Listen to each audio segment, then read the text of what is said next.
इस वीडियो में आज हम एक बार फिर से क्लास 11th के फिजिक्स का वेक्टर्स का टॉपिक लाए हैं। और आज के वेक्टर्स के इस लेक्चर में मैं आपको वेक्टर्स के क्रॉस प्रोडक्ट्स के कुछ एडिशनल प्रॉपर्टीज़ के बारे में आपको बताऊंगा। और साथ ही साथ हम यहाँ पर आपको कुछ बहुत ही अच्छे सेलेक्टेड न्यूमेरिकल्स को सॉल्व करके इस लेक्चर्स में आपको बताएंगे। ये न्यूमेरिकल्स आपको आपके नीट के एग्जामिनेशन के साथ साथ जेईई मेंस के एग्जामिनेशंस के लिए बहुत ही यूजफुल होंगे, क्योंकि ये सारे न्यूमेरिकल्स कॉन्सेप्ट पे बेस्ड हैं और खुद अपने आप में ये एक वेक्टर्स के कॉन्सेप्ट्स को भी रिप्रेजेंट करते हैं।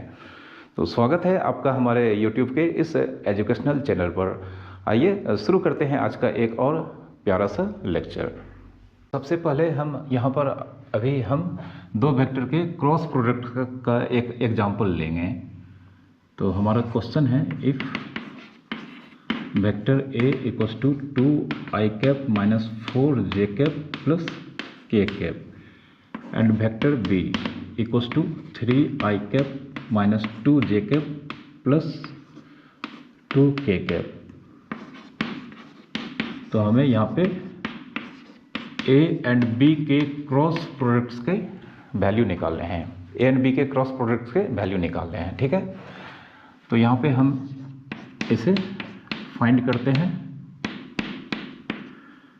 जानते हैं यह डिटर्मिनेंट से, मतलब इसे हम फाइंड करने के लिए डिटर्मिनेंट्स के कॉन्सेप्ट्स को यूज़ करते हैं, जिसमें हमारा फर्स्ट रो में आई कैप, जे कैप और के कैप यूनिट वेक्टर होता है। उसके बाद सेकेंड रो में आई जे के नीचे फर्स्ट वेक्टर के कंपोनेंट्स को लिखते हैं। तो फर्स्ट वेक्टर का यहाँ पे आई के साथ जो कंपोनेंट है यह 2 है, जे के साथ यहाँ पर -4 है और के साथ कुछ नहीं है तो यहाँ पे +1 होगा। फिर थर्ड रो में हम सेकेंड वेक्टर बी के करस्पॉन्डिंग कंपोनेंट्स को आई जे एंड के कैप के नीचे लिखते हैं, जो कि यहाँ पे 3 है, -2 है और 2 है। ठीक है, इसके बाद हम जानते हैं इसको एक्सपेंड करते हैं। एक्सपेंड करने पे वेक्टर ए क्रॉस बी के रिजल्ट्स हमें यहाँ पर मिल जाएंगे।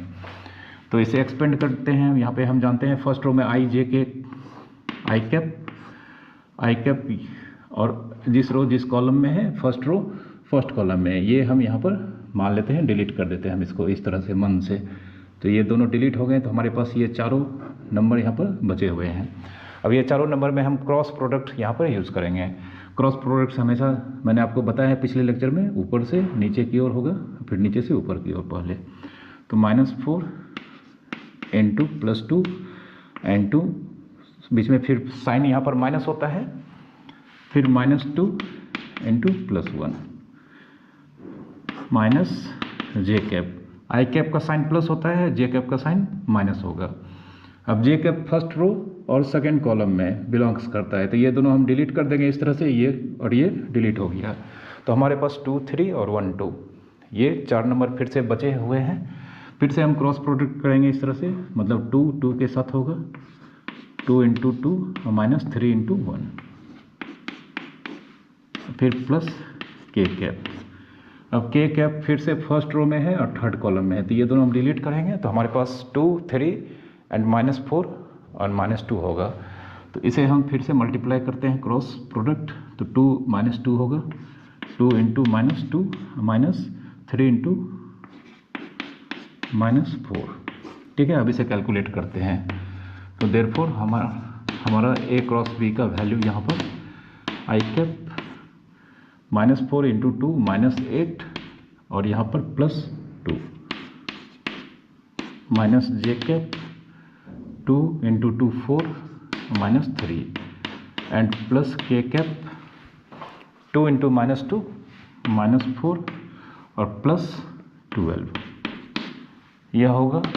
तो -8 + 2 मिलकर यहाँ -6 आई कैप और 4 - 3 1 होगा, तो 1 × -j मतलब -j कैप होगा, और -4 + 12 मीन्स 8, तो 8 के कैप।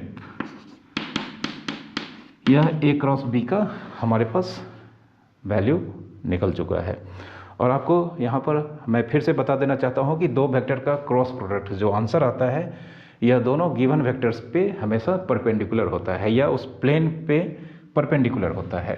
ठीक है, मतलब जैसे अगर हम मान लेते हैं यह वेक्टर ए और यह वेक्टर बी, यह दोनों वेक्टर इस बोर्ड पे लाई करता है।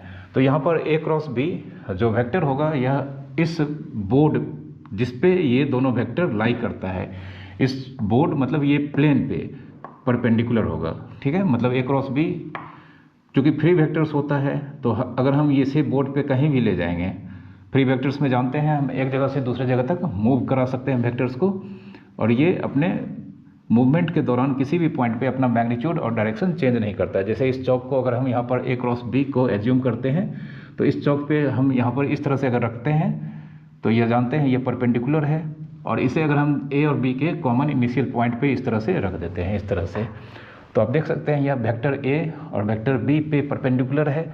अगर इसे हम हटा देते हैं यहाँ से, मतलब इसे फ्री वेक्टर्स होने के कारण हम कहीं पर भी शिफ्ट कर सकते हैं इस बोर्ड पर, तो इस बोर्ड पर जिसमें यह वेक्टर A और वेक्टर B लाई करता है, इसके प्लेन पे हमेशा यह परपेंडिकुलर होगा। ये आपको याद रखना है। ठीक है, दो वेक्टर का क्रॉस प्रोडक्ट न केवल दोनों वेक्टर्स पे परपेंडिकुलर होते हैं बल्कि ये उस दोनों वेक्टर्स के प्लेन पर भी हमेशा परपेंडिकुलर होंगे। ठीक है, एक चीज़ मैंने आपको पिछले लेक्चर्स में नहीं बताया था कि क्या दो वेक्टर्स जिसके हम क्रॉस प्रोडक्ट्स फाइंड करते हैं क्या सेम नेचर के होते हैं या सेम नेचर के होने चाहिए। तो नहीं, जिन दो वेक्टर्स का क्रॉस प्रोडक्ट हम फाइंड करते हैं उनके नेचर सेम भी हो सकते हैं और डिफरेंट भी हो सकते हैं। इट मीन्स अगर वेक्टर A फोर्स है तो वेक्टर B फोर्स हो सकता है। इस केस में भी A एंड B के क्रॉस प्रोडक्ट डिटरमाइन होंगे, या वेक्टर A फोर्स है वेक्टर B मोमेंटम हो सकता है, जबकि यहाँ पर फोर्स और मोमेंटम दोनों दो डिफरेंट फिजिकल क्वांटिटी को रिप्रेजेंट करते हैं। तो इस केस में भी यहाँ पर vector A and vector B के क्रॉस प्रोडक्ट फाइंड किए जा सकते हैं। तो दो वेक्टर के क्रॉस प्रोडक्ट निकालने के लिए किसी भी तरह का वेक्टर्स पे कोई भी कंडीशंस नहीं होता है कि वो सेम नेचर के होने चाहिए, वो डिफरेंट नेचर और सेम नेचर के हो सकते हैं आसानी से, जिस तरह से स्केलर प्रोडक्ट में होते हैं। ठीक है, लेकिन दोनों का क्रॉस प्रोडक्ट दोनों पे परपेंडिकुलर होगा। अब दोनों पे परपेंडिकुलर होगा तो यहाँ पर अगर हमने यहाँ पर A क्रॉस B निकाला है तो यह वेक्टर A और वेक्टर B दोनों पे परपेंडिकुलर होंगे। तो अगर हम इसका इन दोनों में से किसी भी वेक्टर के साथ डॉट प्रोडक्ट निकालेंगे तो आंसर 0 आएगा। क्योंकि डॉट प्रोडक्ट के प्रॉपर्टीज़ में हमने आपको बताया है कि दो वेक्टर अगर एक दूसरे पे परपेंडिकुलर होते हैं तो उनके डॉट प्रोडक्ट या स्केलर प्रोडक्ट 0 होता है। ठीक है, आप निकाल करके इसे चेक कर सकते हैं। ठीक है, अब यहाँ पर एक और क्वेश्चन मैं आपको बताना चाहता हूँ, उससे पहले कॉन्सेप्ट। चूँकि हम जानते हैं यहाँ पे कि अगर यह वेक्टर A है और अगर यह वेक्टर B है तो इन दोनों का क्रॉस प्रोडक्ट मतलब A क्रॉस B, जबकि दोनों के बीच का एंगल अगर थीटा है तो जानते हैं ये इस कंडीशन में A B की ओर A रोटेट करेगा B की ओर, और इस केस में इसका direction right hand thumb rule से इस तरह से, राइट हैंड थंब रूल से मतलब A को हम इस अपने हैंड को खुला रखेंगे और यह जो हमारा हाथ का यह पोर्शन है इसे हम वेक्टर A पे रखेंगे। उसके बाद हम अपने हाथ को बंद करेंगे। हाथ को बंद करने से मतलब ये जो फिंगर है, 4 फिंगर, यह वेक्टर A के रोटेशन को रिप्रेजेंट करता है, और यह thumb vector A cross B के डायरेक्शन को यहाँ पर शो करता है, जो कि हमेशा परपेंडिकुलर होगा। तो यहाँ पर यह वेक्टर मान लेते हैं A क्रॉस B है, जो कि वेक्टर A और वेक्टर B दोनों पे परपेंडिकुलर है। ठीक है, तो अब अगर हमें कोई वेक्टर फाइंड करना हो, अब अगर हमें कोई भी वेक्टर फाइंड करना हो जो vector A and vector B के परपेंडिकुलर हो और उसका कुछ मैग्नीट्यूड हो, मतलब अगर हमें एक वेक्टर फाइंड करना है जो जिसका direction vector A and vector B के परपेंडिकुलर डायरेक्शन में है और उसका मैग्नीट्यूड कुछ और है, तो हमें पता है यहाँ पर अगर हम इस A क्रॉस B को C मान लेते हैं तो यहाँ पे C कैप वेक्टर A और वेक्टर B पे परपेंडिकुलर होगा। और अगर हम यहाँ पर 2C कैप लिखेंगे तो 2C कैप लिखने का मतलब एक ऐसा वेक्टर हमें यहाँ पर मिलेगा जिसका मैग्नीट्यूड 2 यूनिट होगा, और यह वेक्टर C कैप के डायरेक्शन में होगा, क्योंकि कैप हमेशा डायरेक्शन देता है। तो C कैप के डायरेक्शन में होगा, मतलब C कैप जो vector A and vector B पे परपेंडिकुलर है, मतलब यह 2C कैप एक वेक्टर होगा जिसका मैग्नीट्यूड 2 यूनिट होगा, और यह vector A and vector B दोनों पे परपेंडिकुलर होगा। ठीक है, तो एक क्वेश्चन को हम यहाँ पर आपको सॉल्व करके बता रहे हैं।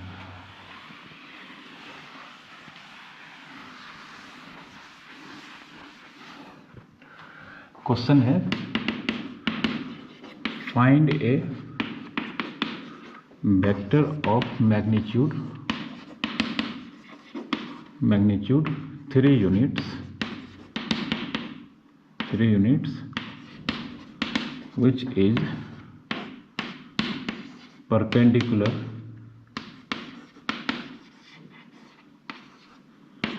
to vector A 2i minus j minus k and b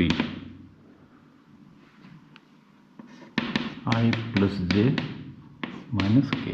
ठीक है, हमें एक वेक्टर यहाँ पर फाइंड करना है जिसका मैग्नीट्यूड 3 यूनिट होना चाहिए और यह वेक्टर ए और वेक्टर बी दोनों पे परपेंडिकुलर होना चाहिए। तो कोई भी वेक्टर जो vector A and vector B पे परपेंडिकुलर होगा, जानते हैं वह ए एंड बी के क्रॉस प्रोडक्ट के डायरेक्शन की ओर होगा, क्योंकि vector A and vector B के क्रॉस प्रोडक्ट हमेशा दोनों वेक्टर पे परपेंडिकुलर होते हैं। तो सबसे पहले हम यहाँ पर ए क्रॉस बी फाइंड कर लेते हैं। तो ए क्रॉस बी निकालने के लिए डिटर्मिनेंट यूज़ करेंगे आई जे कैप के कैप 2 -1 -1 1 1 -1। ठीक है, तो यहाँ पे आई कैप -1 इंटू -1 1 1 इंटू -1 अब हम इस तरह से डायरेक्ट मल्टीप्लाई करके निकालेंगे। फिर माइनस जे कैप, तो यह रो और यह कॉलम यहाँ पर चला गया, तो यहाँ पे 2 इंटू -1 -2 और 1 इंटू -1 ठीक है। फिर यहाँ पर प्लस के कैप 2 इंटू 1 2 और 1 इंटू -1 ठीक है। तो यहाँ पर A cross B 1 1 2 2 I cap, फिर -2 +1 मतलब -1 होगा और माइनस प्लस जे कैप, ठीक है, और 2 + 1 3 के कैप। तो यहाँ पे ए क्रॉस बी का वैल्यू 2 आई cap plus J cap plus 3 के कैप हुआ। इसे हम वेक्टर सी लेट कर लेते हैं। ठीक है, तो वेक्टर सी जो कि ए एंड बी के क्रॉस प्रोडक्ट्स के वैल्यू को रिप्रेजेंट करता है, यह vector A and vector B दोनों पे परपेंडिकुलर होगा बाय प्रॉपर्टी। अब चूंकि हमें यहाँ पर एक वेक्टर निकालना है जिसका मैग्नीट्यूड तो 3 यूनिट होना चाहिए, बट इसका डायरेक्शन वेक्टर ए और वेक्टर बी पे परपेंडिकुलर होना चाहिए, यह क्वेश्चन में कहा गया है। तो हमारा रिक्वायर्ड वेक्टर जो होगा वह 3, चूँकि मैग्नीट्यूड 3 चाहिए और vector A and vector B के डायरेक्शन पे मतलब उसके परपेंडिकुलर डायरेक्शन में होना चाहिए। तो यहाँ पे हम सी कैप लिखेंगे, क्योंकि सी कैप डायरेक्शन देगा और सी कैप वेक्टर सी के डायरेक्शन में होगा और वेक्टर सी ए और बी पे परपेंडिकुलर है। तो इस तरह से हमारा रिक्वायर्ड वेक्टर 3 सी कैप होगा।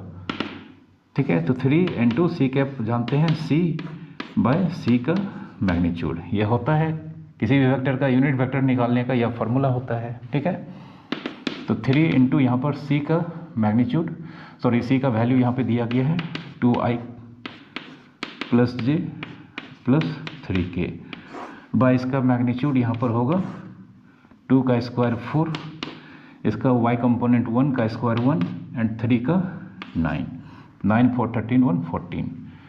तो यहाँ पे रिक्वायर्ड वेक्टर हो जाएगा 3 times 2i cap plus J cap 3k cap by 9 1 10 4 14। तो इसे हम साइड में लिखते हैं 3 by √14 into 2i cap plus J cap plus 3k cap. ठीक है, यह हमारा रिक्वायर्ड वेक्टर है जिसका मैग्नीट्यूड तो यहाँ पर 3 यूनिट होगा और इसका direction vector A and vector B पे परपेंडिकुलर इस ओर होगा। ठीक है, अब दो वेक्टर के क्रॉस प्रोडक्ट्स के थ्योरेटिकल मीनिंग्स क्या होते हैं।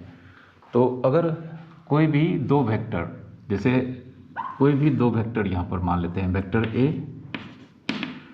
एंड वेक्टर बी, या कोई भी दो वेक्टर जो कि एक लाइन सेगमेंट को रिप्रेजेंट करता है, जो लाइन सेगमेंट उस वेक्टर का कॉरस्पॉन्डिंग मैग्नीट्यूड होता है। तो अगर कोई भी दो वेक्टर किसी भी ट्रायंगल के दो लाइन सेगमेंट को रिप्रेजेंट करते हैं तो इन दोनों के क्रॉस प्रोडक्ट का मैग्नीट्यूड ठीक है। इन दोनों के क्रॉस प्रोडक्ट का मैग्नीट्यूड का हाफ उस ट्रायंगल के एरिया को रिप्रेजेंट करता है, ठीक है। तो यहाँ पे हम यहाँ पर अगर हम मान लेते हैं कि यह एक वेक्टर है, मतलब यह एक ट्रायंगल है, सॉरी यह एक ट्रायंगल है, ट्रायंगल ABC। अब किसी भी पॉइंट को अगर हम एक कोइनिशियल पॉइंट में कन्वर्ट करके वहाँ से निकलने वाले दो साइड को दो वेक्टर से रिप्रेजेंट कर देते हैं। जैसे इस पॉइंट C को अगर हम मान लेते हैं, C से निकलने वाले दो साइड्स, यह साइड CB यह एक वेक्टर को रिप्रेजेंट करता है, वेक्टर A, और CA यह एक दूसरा वेक्टर, वेक्टर B को रिप्रेजेंट करता है। तो यहाँ पे किसी भी दो साइड्स को अगर हम दो वेक्टर में कन्वर्ट कर दें, ठीक है, तो इन दोनों का क्रॉस प्रोडक्ट का हाफ इस ट्रायंगल के एरिया को रिप्रेजेंट करेगा, ठीक है। तो देन यहाँ पर area of triangle ABC half into vector A and vector B के क्रॉस प्रोडक्ट का मैग्नीट्यूड के बराबर होगा, ठीक है। हाफ इनटू वेक्टर A जो कि साइड CB के कोरस्पॉन्डिंग यहाँ पर वेक्टर A है और यहाँ पर साइड CA के कोरस्पॉन्डिंग वेक्टर B है, ठीक है। तो इन दोनों के क्रॉस प्रोडक्ट का मैग्नीट्यूड का हाफ इस ट्रायंगल के एरिया को रिप्रेजेंट करता है। ये इसका थ्योरेटिकल मीनिंग होता है, ठीक है। इसे हम आपको यहाँ पर थोड़ा सा बता देते हैं ताकि आपको इसके कॉन्सेप्ट्स और भी क्लियर हो जाएंगे, और इससे बहुत ही अच्छे अच्छे क्वेश्चंस आपके नीट और जेईई के एग्जाम्स में पूछे जाते हैं, ठीक है। तो फिर भी हम यहाँ पर आपको इसको डिराइव करके बताते हैं। तो अब चूंकि यहाँ से हम करते क्या है कि परपेंडिकुलर ड्रॉ कर देते हैं, ठीक है, AD। इस वेक्टर को हम यहाँ पे लिखते हैं। तो हमने यहाँ पर CA वेक्टर A को एज्यूम किया है, देयरफॉर A का मैग्नीट्यूड, वेक्टर CA का मैग्नीट्यूड मतलब CA होगा। उसी तरह से CB अच्छा CA सॉरी यहाँ पर वेक्टर B को रिप्रेजेंट कर रहा है, तो वेक्टर B का मैग्नीट्यूड मतलब CA का वेक्टर का मैग्नीट्यूड जो कि लाइन सेगमेंट CA की लेंथ के बराबर होगा। उसी तरह से CB वेक्टर A को रिप्रेजेंट कर रहा है, तो यहाँ पर वेक्टर A का मैग्नीट्यूड मतलब वेक्टर CB का मैग्नीट्यूड जो कि CB के लाइन सेगमेंट CB के कोरस्पॉन्डिंगली यहाँ पर उसका वैल्यू होगा, ठीक है। अब यहाँ पे CD हमने परपेंडिकुलर ड्रॉ किया है, यहाँ पे C से परपेंडिकुलर ड्रॉ किया है D साइड CB पर। तो area of triangle ABC half into base यहाँ पे half into base into height. आप जानते हैं ज्योमेट्री में या मेंसुरेशन में half into base into height होता है, ठीक है। तो यहाँ पे इस बेस के कॉरस्पॉन्डिंग हाइट AD है यहाँ पे, मतलब हाफ इंटू यहाँ पर बेस CB है इंटू हाइट AD है, ठीक है। तो इसका वैल्यू अब हमें निकालना है। तो यहाँ पर हम करते क्या है, सबसे पहले यह दोनों vector A and vector B coinitial vector है, यहाँ पे दोनों के बीच का एंगल थीटा है, ठीक है, दोनों के बीच का एंगल थीटा है। अब यहाँ पर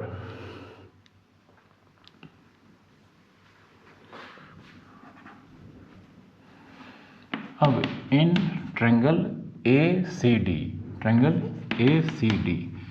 अगर हम साइन थीटा यहाँ पे निकालें, साइन थीटा, तो साइन थीटा जानते हैं P/H होता है, P/H, P मतलब परपेंडिकुलर होता है, P मतलब परपेंडिकुलर होता है और H मतलब हाइट होता है। तो इस एंगल के लिए परपेंडिकुलर यहाँ पर AD होगा,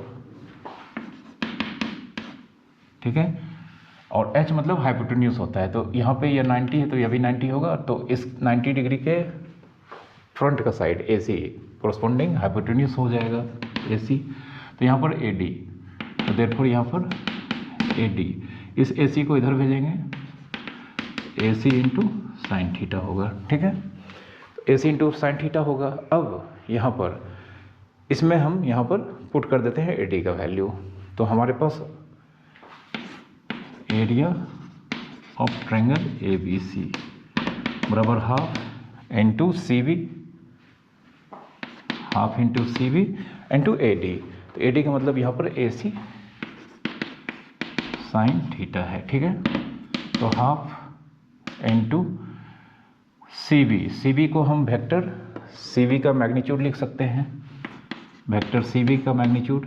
ए सी को हम वेक्टर सी ए का मैग्नीट्यूड लिख सकते हैं। ए सी सी ए सेम ही होगा, चूँकि ए सी यहाँ पर ए सी और सी ए बात सेम ही होगा, और सी ए वेक्टर सी ए का मैग्नीट्यूड है, तो ए सी को हम वेक्टर सी ए का मैग्नीट्यूड इंटू साइन थीटा। अब जानते हैं यहाँ पे सिंस ए क्रॉस बी का मैग्नीट्यूड, वेक्टर ए का मैग्नीट्यूड इंटू वेक्टर बी का मैग्नीट्यूड इंटू साइन थीटा, यह होता है वेक्टर ए क्रॉस बी का मैग्नीट्यूड वेक्टर ए का मैग्नीट्यूड इंटू वेक्टर बी का मैग्नीट्यूड इंटू साइन थीटा के इक्वल्स होता है, ठीक है। तो यहाँ पे ट्रायंगल ए बी सी का एरिया, ठीक है, area of triangle A B C, area of triangle A B C half into C B यहाँ पर देख सकते हैं वेक्टर ए का मैग्नीट्यूड है, वेक्टर ए का मैग्नीट्यूड, सी ए वेक्टर बी का मैग्नीट्यूड यहाँ पर रिप्रेजेंट कर रहा है, इंटू साइन थीटा। तो अब हम इसे लिख सकते हैं, इसे हटाकर हम ए क्रॉस बी लिख सकते हैं, तो half into A cross B का magnitude, half into A cross B का मैग्नीट्यूड, यह इसका मतलब डेरिवेशन आ गया। तो देयरफॉर यहाँ पर ट्रायंगल ए बी सी मतलब इसका area of triangle A B C बराबर half into A cross B, जहाँ पर वेक्टर ए और वेक्टर बी इसके दो कॉरस्पॉन्डिंग साइड्स के वेक्टर को रिप्रेजेंट करता है। तो यहाँ पर इन दोनों के क्रॉस प्रोडक्ट का मैग्नीट्यूड का हाफ इस ट्रायंगल के एरिया को रिप्रेजेंट करेगा, ठीक है। अब यहाँ पर हम इस ट्रायंगल का एरिया को यूज़ करके पैरेललोग्राम का एरिया किस तरह से फाइंड करते हैं उसको भी हम आपको बता देते हैं। एरिया ऑफ पैरेललोग्राम,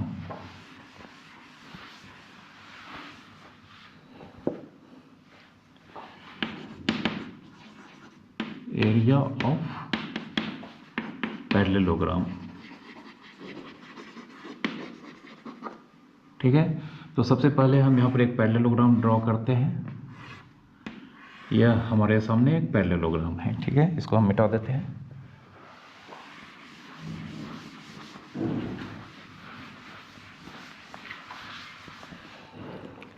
इस पैरेललोग्राम का हम एक नाम देते हैं parallelogram A B C D. अब इस पैरेललोग्राम में आप जानते हैं कि आमने सामने के साइड इक्वल्स और पैरेलल होते हैं, ठीक है। तो अब इस पैरेललोग्राम के कोई भी दो कॉरस्पॉन्डिंग मतलब दो कंसेक्यूटिव साइड्स को अगर हम वेक्टर में कन्वर्ट करते हैं, जैसे यह साइड कंसेक्यूटिव साइड है, कंसेक्यूटिव साइड को वेक्टर में कन्वर्ट करना, ये आपको हमेशा याद रखना है। तो अगर पैरेललोग्राम के कोई भी दो कंसेक्यूटिव साइड्स दो वेक्टर को रिप्रेजेंट करते हों, जैसे कि यहाँ पे vector A and vector B को यहाँ पर साइड ए बी और साइड ए डी रिप्रेजेंट कर रहा है, तो इस कंडीशन में इस पैरेललोग्राम का एरिया, इस area of parallelogram A B C D इन दोनों वेक्टर के क्रॉस प्रोडक्ट के मैग्नीट्यूड के बराबर होंगे, मतलब ए क्रॉस बी, ठीक है, ए क्रॉस बी के क्रॉस प्रोडक्ट के मैग्नीट्यूड के बराबर होंगे, ठीक है। ये आपको याद रखना है। बहुत ही इजीली वे में हम इसे इसको प्रूव कर सकते हैं, ठीक है। तो यहाँ पर हमने एक डायगोनल ड्रॉ कर दिया बी डी। तो जानते हैं एक पैरेललोग्राम को एक डायगोनल दो कॉन्ग्रुएंट ट्रायंगल में यहाँ पर डिवाइड करता है, यानी कि यहाँ पर triangle A B C and triangle B C D, triangle B C D और कॉन्ग्रुएंट है, ये दोनों चूंकि कॉन्ग्रुएंट है। और आप मैथमेटिक्स में अपने मैथमेटिक्स में पढ़ा होगा कि दो कॉन्ग्रुएंट ट्रायंगल के एरिया हमेशा इक्वल्स होते हैं। तो therefore area of triangle A B C equals to area of triangle यहाँ पे बी सी डी, यह दोनों ट्रायंगल के एरिया इक्वल होंगे। अब area of triangle A B C, जबकि इसके दो साइड्स दो वेक्टर को रिप्रेजेंट कर रहे हैं, तो जानते हैं इसके अभी हमने तुरंत पढ़ा है, तो since triangle, area of triangle, area of triangle A B C equals to half into A cross B, इसके बराबर होगा। और यही area of triangle B C D, area of triangle B C D को भी रिप्रेजेंट यही value करेगा, चूँकि दोनों के एरिया यहाँ पर इक्वल है। तो देयरफॉर यहाँ पे एरिया ऑफ पैरेललोग्राम, पैरेललोग्राम को इस तरह से लिखते हैं, area of parallelogram A B C D, ठीक है, ए बी सी डी, इन दोनों ट्रायंगल, इस ट्रायंगल और इस ट्रायंगल का एरिया का सम अगर हम कर देंगे तो ये पूरे पैरेललोग्राम का एरिया निकल जाएगा। मतलब area of triangle A B C plus area of triangle B C D, ठीक है। मतलब यहाँ पर half into vector A cross B का मैग्नीट्यूड प्लस दूसरा का भी value half into vector A cross B का मैग्नीट्यूड। अब इन दोनों को अगर हम ऐड करेंगे तो जानते हैं ए क्रॉस बी, चूँकि ये ए क्रॉस बी का हाफ, ए क्रॉस बी का हाफ, तो देयरफॉर यहाँ पे area of parallelogram A B C D बराबर ए क्रॉस बी का मैग्नीट्यूड, ठीक है। इसे आपको याद रखना है कि किसी भी पैरेललोग्राम का अगर दो साइड्स को हम अगर वेक्टर में दो साइड्स मतलब दो एडजेसेंट साइड्स को अगर हम वेक्टर में कन्वर्ट कर देते हैं तो इन दोनों वेक्टर का क्रॉस प्रोडक्ट का मैग्नीट्यूड उस पैरेललोग्राम के एरिया को रिप्रेजेंट करता है, ठीक है, ये आपको याद रखना है। अब हम यहाँ पर एक और आपको इंटरेस्टिंग फैक्ट बताते हैं कि यहाँ पर जब दो डायगोनल पैरेललोग्राम में होते हैं तो इस कंडीशन में वेक्टर को यूज़ करके हम इसका एरिया किस तरह से निकालते हैं। फिलहाल हमारे पास area of parallelogram vector A and vector B के क्रॉस प्रोडक्ट के मैग्नीट्यूड के इक्वल्स होगा, जहाँ पर vector A and vector B इस पैरेललोग्राम के दो एडजेसेंट साइड्स के क्रॉसपोंडिंग वेक्टर्स को रिप्रेजेंट करते हैं, ठीक है।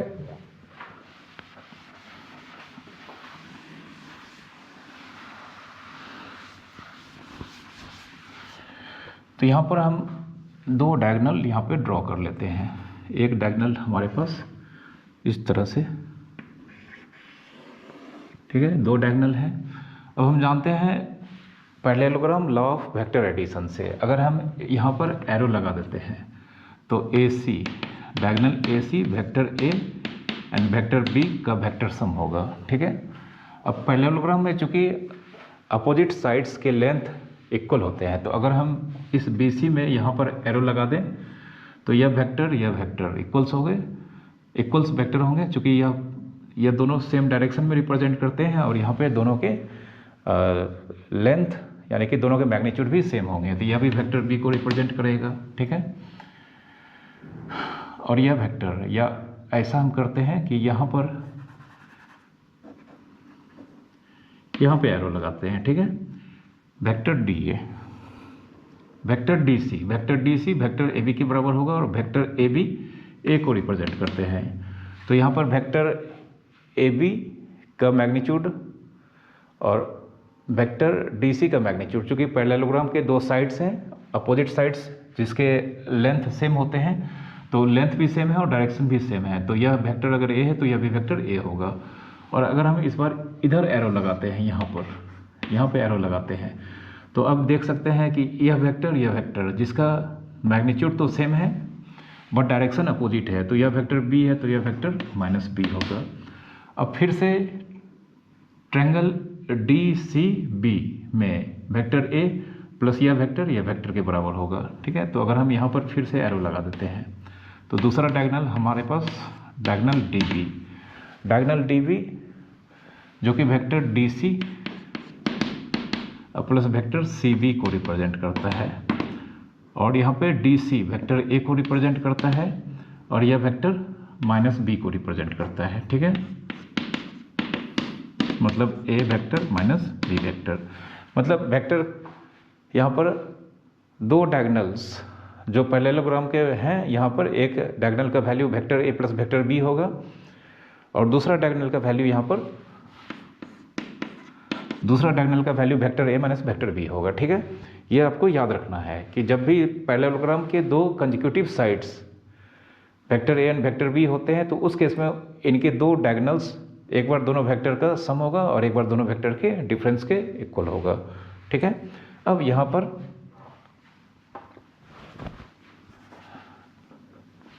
इसे हम D1 लेट कर लेते हैं और इसे D2 वेक्टर लेट कर लेते हैं। ठीक है, अब हम यहाँ पर D1 क्रॉस D2 निकालते हैं। ठीक है, तो now vector D1 cross vector D2, तो D1 यहाँ पर vector A plus vector B को रिप्रेजेंट करता है cross D2 vector A minus vector B को रिप्रेजेंट करता है। ठीक है, तो अब हम ब्रैकेट ब्रेक करेंगे तो फर्स्ट वेक्टर A का इन दोनों वेक्टर के साथ क्रॉस प्रोडक्ट होगा। ठीक है, तो यहाँ पे A cross A vector minus B vector plus इसी तरह से यहाँ पर वेक्टर B का इन दोनों वेक्टर के साथ क्रॉस प्रोडक्ट होगा। तो यहाँ पे B वेक्टर का cross product vector A minus vector B के साथ होगा। अब हम फिर से ब्रैकेट ब्रेक करेंगे तो सबसे पहले एक क्रॉस वेक्टर A, अब फिर एक माइनस एक क्रॉस B होगा, फिर यहाँ पर B क्रॉस A होगा और माइनस B क्रॉस B होगा। अब जानते हैं A cross A null vector होता है, minus A cross B, minus A cross B को हम B minus A cross B को हम यहाँ पर क्या लिख सकते हैं, प्लस B क्रॉस A। अब प्लस फिर से यहाँ पर एक B cross A and B cross B या नल वेक्टर होगा। एक चीज़ हमने आपको यहाँ पर बता दिया है कि यहाँ पर हम माइनस A क्रॉस B को B क्रॉस A लिख सकते हैं, चूँकि हमने प्रॉपर्टी पढ़ा है कि B क्रॉस A बराबर माइनस A क्रॉस B, यह प्रॉपर्टी होता है। ठीक है, मैंने आपको पढ़ाया है क्रॉस प्रोडक्ट के प्रॉपर्टीज़ में। अब यहाँ पर B cross A plus B cross A और नल वेक्टर किसी भी वेक्टर में अगर हम ऐड करते हैं या सब्ट्रैक्ट करते हैं तो उस पर किसी भी तरह का कोई भी इफेक्ट नहीं पड़ता है। तो यहाँ पर B cross A plus B cross A मिलकर ट्वाइस B क्रॉस A यह होगा। ठीक है, ट्वाइस B क्रॉस A होगा। अब सिंस हम लोग जानते हैं कि A क्रॉस B का मैग्नीट्यूड या B क्रॉस A का मैग्नीट्यूड सेम होता है। ठीक है, A क्रॉस B का मैग्नीट्यूड और B क्रॉस A का मैग्नीट्यूड सेम होता है, सिर्फ डायरेक्शन यहाँ पर एक दूसरे के अपोजिट होता है। तो यहाँ पर अब A क्रॉस B का मैग्नीट्यूड B क्रॉस A के मैग्नीट्यूड के बराबर होगा। ठीक है, तो यहाँ पर अब हमें एरिया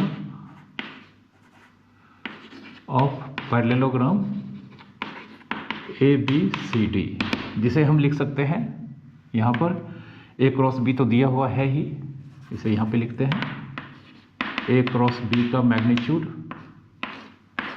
और इसमें अगर हम यहाँ पर ट्वाइस लगा दें तो इसे मैनेज करने के लिए हम हाफ से मल्टीप्लाई करना होगा हमें, क्योंकि यह 2 और यह 2 कैंसिल हो जाएगा। ठीक है, तो अल्टीमेटली यह रिजल्ट A क्रॉस B के मैग्नीट्यूड के बराबर हो जाएगा। अब यहाँ पे A क्रॉस B को हम यहाँ पर रिप्लेस कर देते हैं B क्रॉस A से। ठीक है, तो देयरफॉर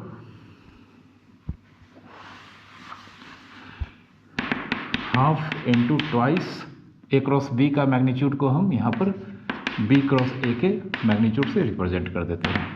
अब यहाँ पर ट्वाइस, ठीक है, ट्वाइस B क्रॉस A, तो ट्वाइस B क्रॉस A का magnitude B cross A actual में D1 क्रॉस D2 के वैल्यू को रिप्रेजेंट करता है। ठीक है, तो यहाँ पे 1/2 इंटू इसे हम twice B cross A actual में हमारे पास ट्वाइस B क्रॉस A, मतलब twice B cross A D1 cross D2 को रिप्रेजेंट करता है। ठीक है, तो यहाँ पर 2 टाइम्स B क्रॉस A का मैग्नीट्यूड D1 क्रॉस D2 के वैल्यू को रिप्रेजेंट करेगा, मतलब 1/2 इंटू इसे थोड़ा सा रीअरेंज करते हैं।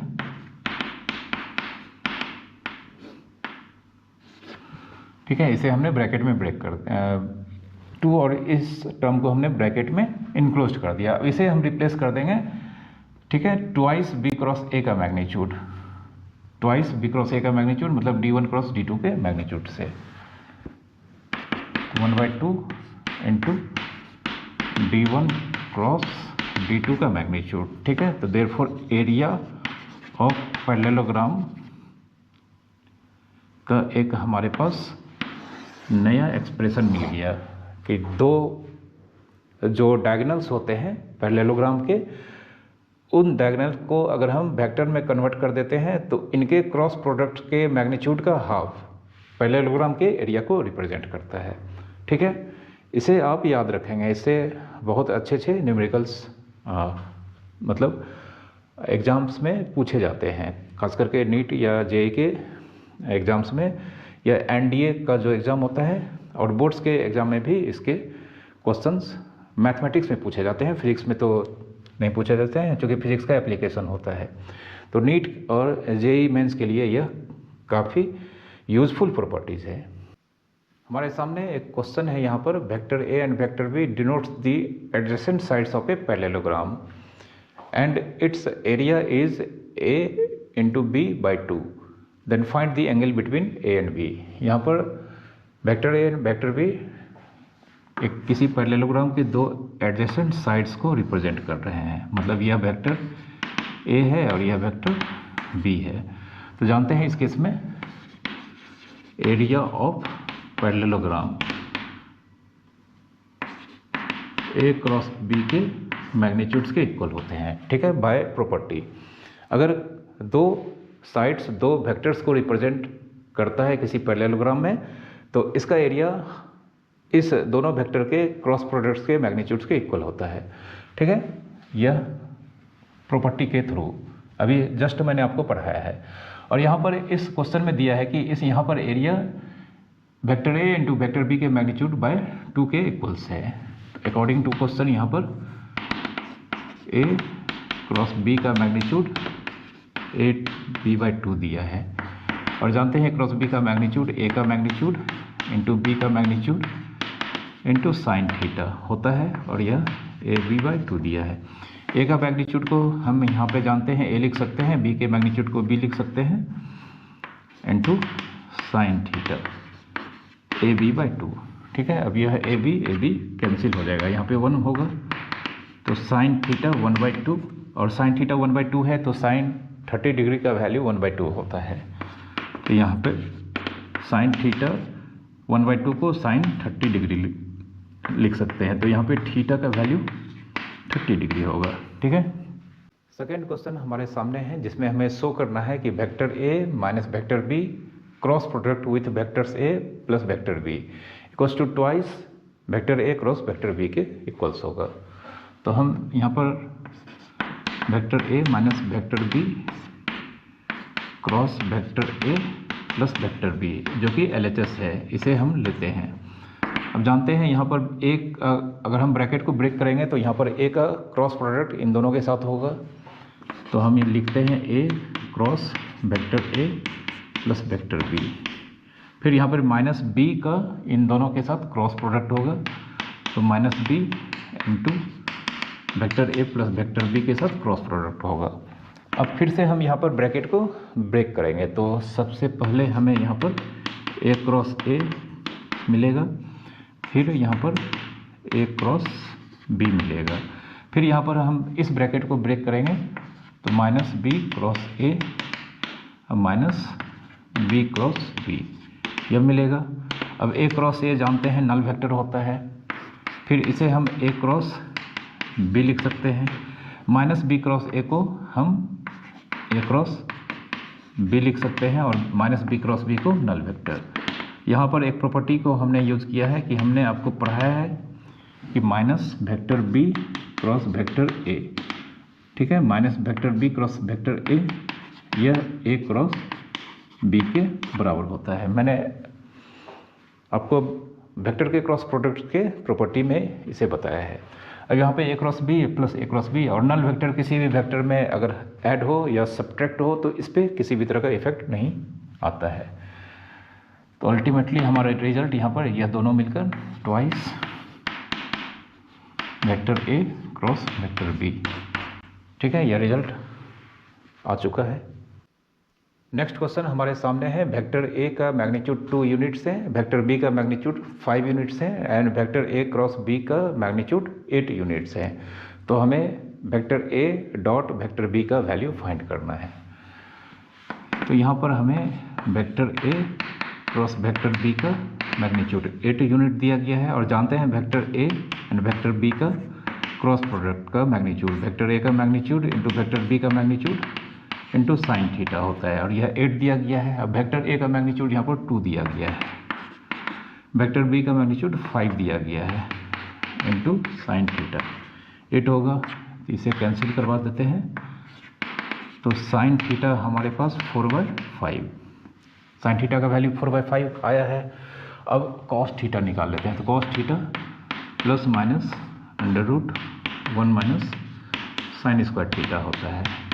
ठीक है, चूँकि यहाँ पे थीटा दो वेक्टर के बीच का एंगल 0 से 180 डिग्री के बीच लाई करता है और 0 से 180 डिग्री के बीच का मतलब हो गया कि फर्स्ट क्वाड्रेंट और सेकंड क्वाड्रेंट। तो फर्स्ट क्वाड्रेंट में कॉस पॉजिटिव होता है और सेकंड क्वाड्रेंट में अगर ये एंगल होगा तो ये नेगेटिव हो सकता है। इसलिए यहाँ पर कॉस के दो वैल्यू होंगे, एक प्लस एक माइनस। 1 माइनस साइन थीटा का वैल्यू 4/5, इसका स्क्वायर लिखेंगे यहाँ पे। तो प्लस माइनस 25 माइनस 16/25 होगा। तो 25 minus 16 9, it means plus minus 3/5 होगा। ठीक है, कॉस थीटा का वैल्यू हमने इसलिए निकाला कि यहाँ पे ए डॉट बी में magnitude of A into magnitude of B into cos theta use होता है। तो अब हम यहाँ पे therefore A dot B magnitude of A into magnitude of B into cos theta. तो ए का मैग्नीट्यूड यहाँ पर 2 दे रखा है, बी का मैग्नीट्यूड 5 दे रखा है और इसका वैल्यू प्लस माइनस 3/5 आया है। तो हम इसको कैंसिल करवा देते हैं। तो 2 into plus minus 3, it means plus minus 6 इसका आंसर होगा। ठीक है, नेक्स्ट क्वेश्चन हमारे सामने है कि यहाँ पर for any two vectors vector A and vector B so that vector A cross B का मैग्नीट्यूड का square is equal to A के मैग्नीट्यूड का स्क्वायर इंटू बी के मैग्नीट्यूड का square minus A dot B का square. ये हमें यहाँ पर प्रूव करना है। तो हम यहाँ पर LHS को लेते हैं। LHS ए क्रॉस बी का मैग्नीट्यूड का स्क्वायर। तो ए क्रॉस बी का मैग्नीट्यूड हम जानते हैं, ए का मैग्नीट्यूड इंटू बी का मैग्नीट्यूड इंटू साइन थीटा और इसका स्क्वायर यहाँ पे हमें करना होगा। ठीक है, अब इसे हम लिख सकते हैं A into B into sine theta और इसका स्क्वायर। अब A into B into sine theta इस तीनों के प्रोडक्ट का स्क्वायर, अगर हम ब्रैकेट को ब्रेक करेंगे तो A square into B square into sine square theta यह होगा। अब ए स्क्वायर बी स्क्वायर और साइन स्क्वायर थीटा हम जानते हैं 1 माइनस कॉस स्क्वायर थीटा होता है। तो यहाँ पे साइन स्क्वायर थीटा को 1 माइनस कॉस स्क्वायर थीटा यह लिखेंगे। अब इसे मल्टीप्लाई कर देते हैं। यह A square B square into 1 and A square B square into cos square theta, A square B square cos square theta. तो ए स्क्वायर बी स्क्वायर और इसे हम लिख सकते हैं ए बी कॉस थीटा का होल स्क्वायर। अब जानते हैं वेक्टर ए का मैग्नीट्यूड इंटू वेक्टर बी का मैग्नीट्यूड इंटू कॉस थीटा, या ए डॉट बी को रिप्रेजेंट करता है। तो हम यहाँ पर ए स्क्वायर इंटू बी स्क्वायर और इसे हम ए डॉट बी का स्क्वायर लिखेंगे। ठीक है, ए डॉट बी का स्क्वायर लिखेंगे। हमारा रिजल्ट यहाँ पर आ चुका है। ठीक है, नेक्स्ट क्वेश्चन फिर से हमें यहाँ पर शो करना है। दिया गया है A cross vector B plus vector C plus B cross vector C plus vector A plus C cross vector A plus vector B null vector होगा, इसे शो करना है। फिर से LHS लेते हैं। A cross vector B plus vector C plus B cross vector C plus vector A and C cross vector A plus vector B. Bracket को break करते हैं तो यहाँ पर ए क्रॉस बी अब प्लस ए क्रॉस सी होगा, A cross सी। फिर इस ब्रैकेट को ब्रेक करेंगे तो हमारे पास B cross C plus B cross A होगा।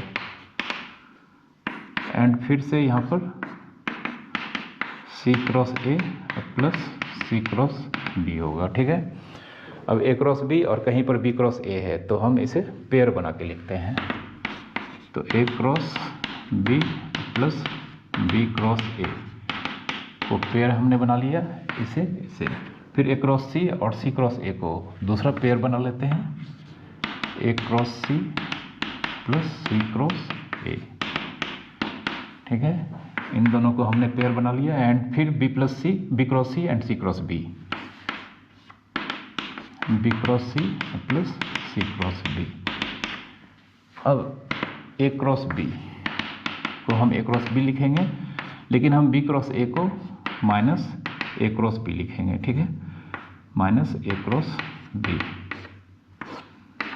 उसी तरह से हम ए क्रॉस सी को ए क्रॉस सी ही लिखेंगे, बट सी क्रॉस ए को हम माइनस ए क्रॉस सी लिखेंगे बाय प्रॉपर्टी। ठीक है, और फिर हम बी क्रॉस सी